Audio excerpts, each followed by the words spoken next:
Florida tonight, Deputy Jason Cook is seen on home surveillance, allegedly stealing money, jewelry, and prescription drugs from an 85-year-old man who needed help after Hurricane Irma.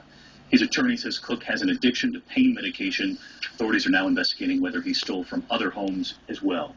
If you visit national parks, the National Park Service is now calling for a major price. So what's new? I guarantee you, he probably, when that homeowner showed that video, I bet you he couldn't go to the same department. I bet you he had to go outside the department. This right here doesn't surprise me one bit.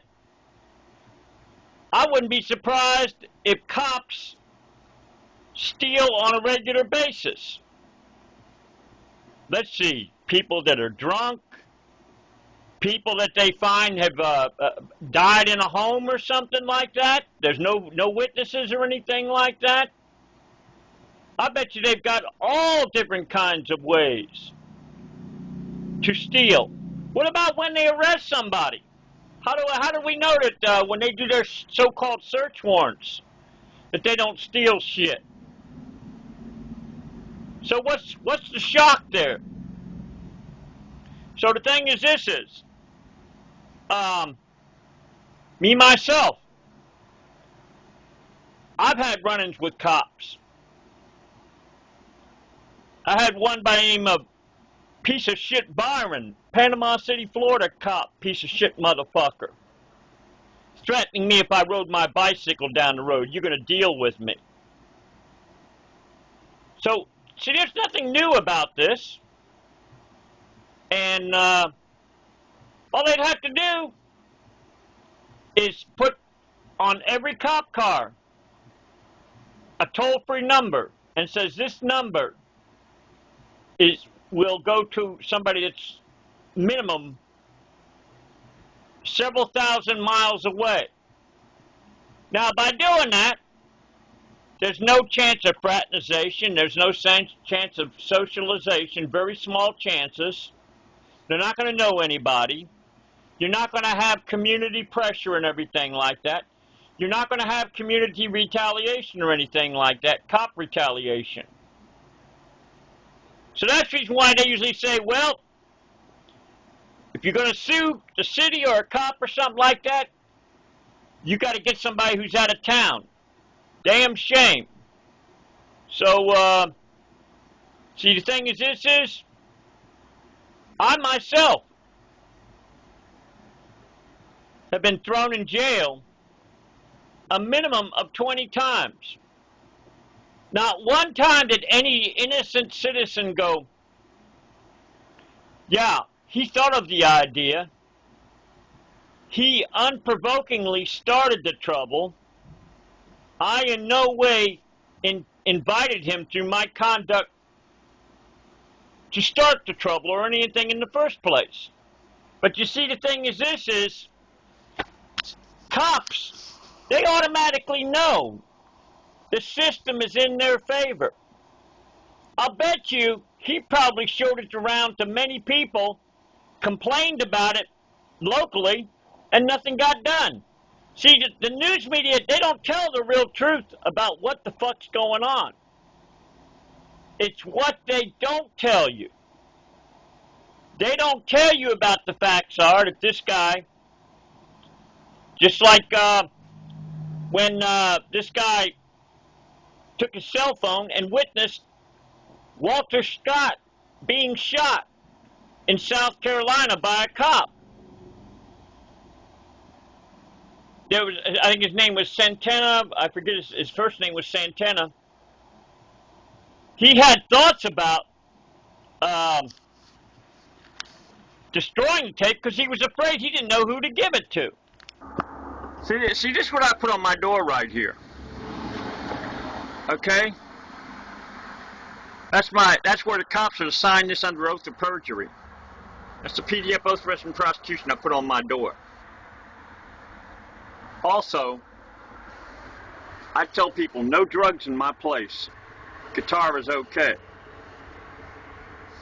See also when a cop doesn't include the so-called accused side of their story. They're looking at a felony in the Florida state of Florida.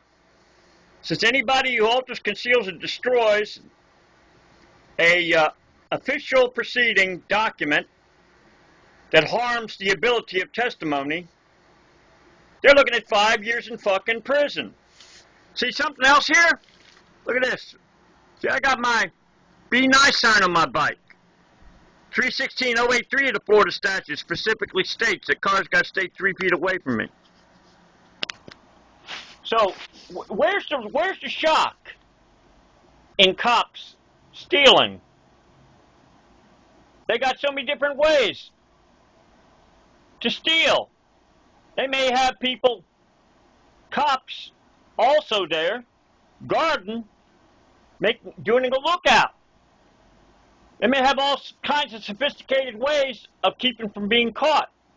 Let's go further. How about your first responders to any place where a tornado is hit? How much money is thrown all over the place in a hurricane? How much money is thrown all over the place? How many valuables?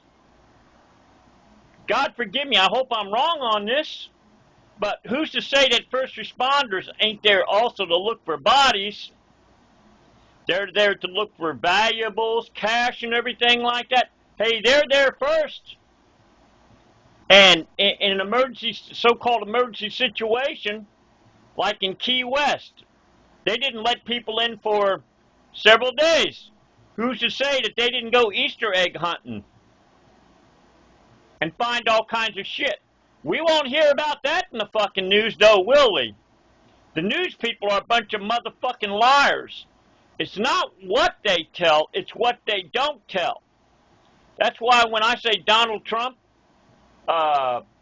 says that the news is fake, my experiences are they don't tell the real truth. I myself, I've gone to 2 anti-violence government meetings in Panama City, Florida. My proof? Go on YouTube. Look up after the keyword Jimbikeman. I've got over 2,000 videos. Look up the keyword Jimbikeman. Anti-violence government meetings. All you got to do is look at that. I was there. I presented my paper, Oath of Arrest and Prosecution. News media didn't fucking cover me. Matter of fact, I was the only one who had created a paper from scratch. I've gone to all different kinds of bullshit, propaganda, liberty meetings, and all this other kind of fucking shit. And not one has created anything of originality. It's basically what you got. You got a bunch of followers, and then you got the ringleader. And the ringleader has ways of making it to where the following sheep will not listen to what you got to say.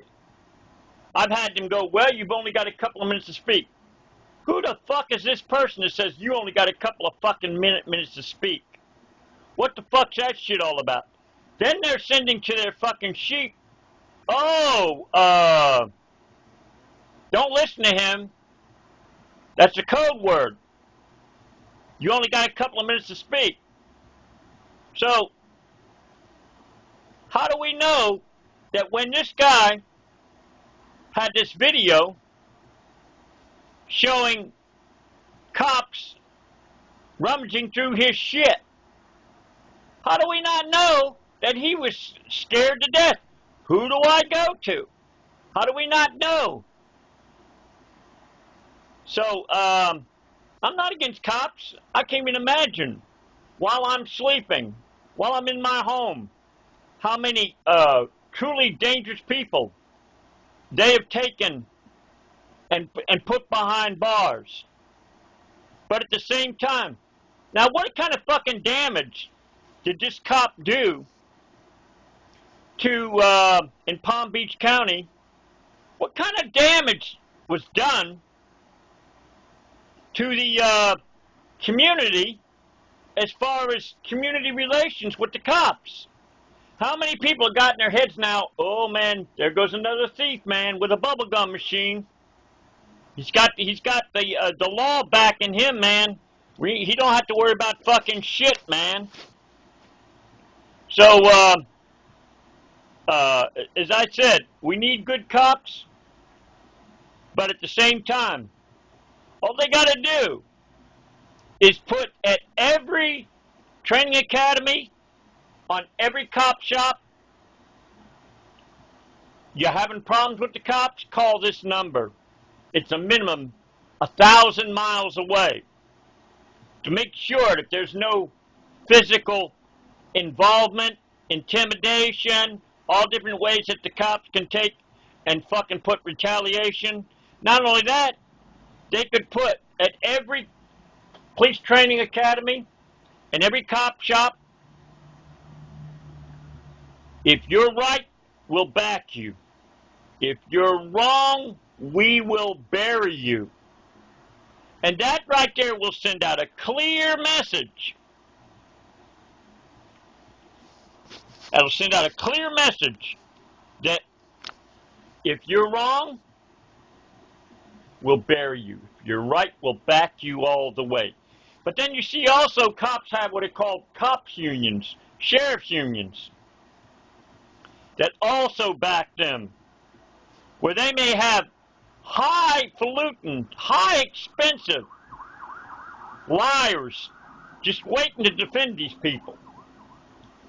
Just like in, what is it, South Carolina, where this cop shot Walter Scott in the back. Okay?